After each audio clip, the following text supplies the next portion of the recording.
Novianti Maloho, kelas 2C. Di sini saya akan menjelaskan materi yang berjudul IPA dan Teknologi. Saya membuat video ini guna memenuhi tugas UAS mata kuliah Ilmu Alamiah Dasar. Materi pertama, IPA sebagai dasar pengembangan teknologi. Dalam bidang IPA dan pemanfaatnya, dapat kita bedakan dalam IPA dasar atau murni, IPA terapan dan teknologi.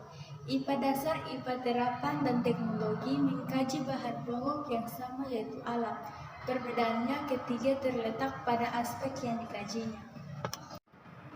Menurut White Prediction 2000, IPA dapat dipandang sebagai proses untuk membentuk hukum, model, dan teori yang memungkinkan orang untuk memprediksi, menjelaskan, dan mengendalikan tingkah laku alam. Konsep IPA dasar merupakan konsep IPA mengenai kondisi, interaksi, dan peristiwa dari kondisi yang normal, biologi, atau ideal fisika. Dalam konsep IPA dasar seringkali ada variabel parameter yang dalam kenyataannya berpengaruh tidak dimasukkan ke dalam konsep-konsepnya secara ideal atau normal agar berlaku umum, yang berarti dapat digunakan kapan saja dan di mana saja.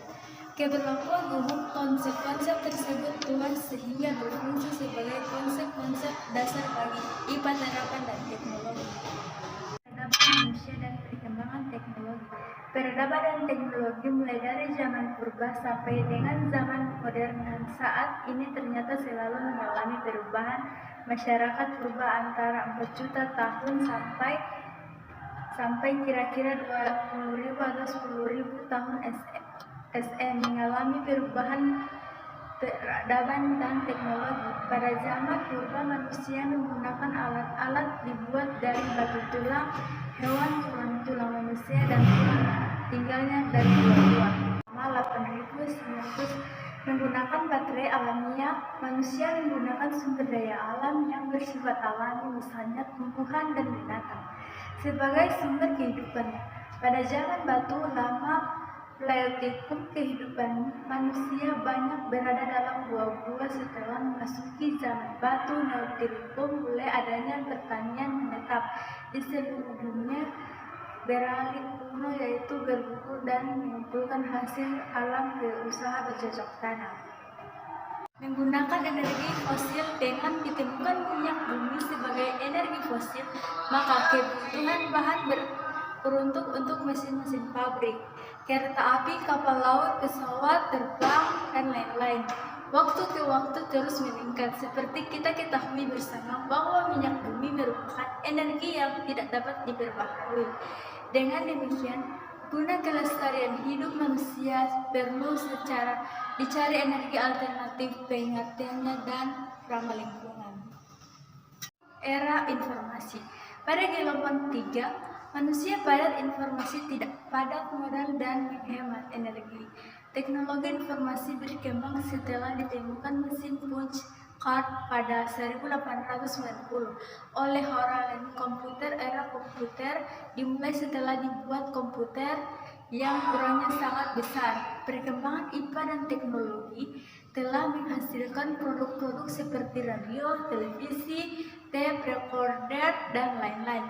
Alat-alat tersebut diatur penggunaannya agar tidak saling mengganggu. Radio adalah alat komunikasi satu alat di mana para pendengar memperoleh kemudahan menerima informasi. Merupakan alat komunikasi satu arah atau dua arah yang diatur dengan alat-alat tertentu. Radar adalah alat untuk bidang transportasi dan komunikasi udara, misalnya di lapangan terbang untuk mengatur pemberangkatan. Suatu pesawat terbang berada di satelit komunikasi penggunaannya, satelit, dan lain-lain. Pada gelombang ketiga ini akan dapat menghemat energi dengan biaya yang murah dan berkonfirmasi yang dapat kita peroleh. Kebutuhan primer dan sekunder. Kebutuhan primer adalah kebutuhan primer yang berkaitan dengan mempertahankan hidup secara layak. Kebutuhan ini mendasar dan harus dipenuhi manusia. Kebutuhan primer terdiri dari sandang, pakaian, pangan, makanan, dan papan tempat tinggal. Tanpa bayangan manusia akan meninggal, begitu pula tanpa sandang dan papan manusia akan tersiksa hidup dan rentan tersasang penyakit sejak zaman purba. Nenek moyang manusia bisa bertahan hidup karena memenuhi kebutuhan ini. Kebutuhan sekunder adalah kebutuhan yang berkaitan dengan usaha menciptakan atau menambah kebahagiaan hidup. Kebutuhan sekunder berupa penunjang hidup. Kebutuhan ini bisa ditunda menjadi halnya. Setelah kebutuhan primer dipenuhi, manusia masih bisa hidup jika kebutuhan ini tidak dipenuhi. Contoh, kebutuhan sekunder yakni perabotan rumah tangga, kendaraan bermotor, pendidikan, akses kesehatan, dan hiburan. Teknologi manusia. Ilmu pengetahuan alam dan teknologi kehidupan manusia, Nana Shahodi menyatakan bahwa sebenarnya sejak dahulu teknologi sudah ada atau manusia sudah menggunakan teknologi. Kalau manusia pada zaman dulu memecahkan kemiri dengan batu atau memetik buah dengan gelah, sesungguhnya mereka sudah menggunakan teknologi yang sederhana. Teknologi adalah sesuatu yang tidak bisa kita hindari dalam kehidupan ini, karena kemajuan teknologi akan berjalan sesuai dengan kemampuan ilmu pengetahuan.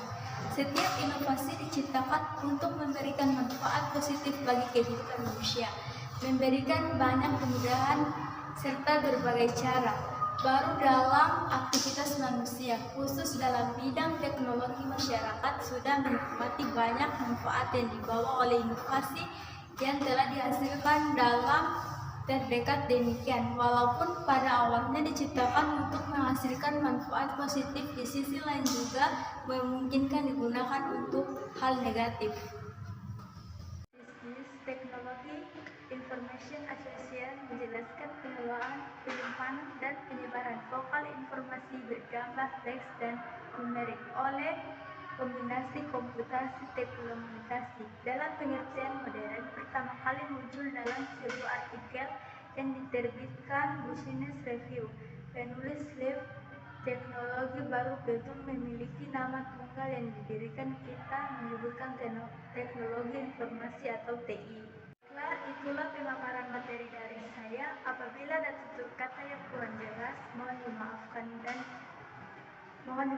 Lebih dan kurangnya saya mohon maaf. Wassalamualaikum warahmatullahi wabarakatuh.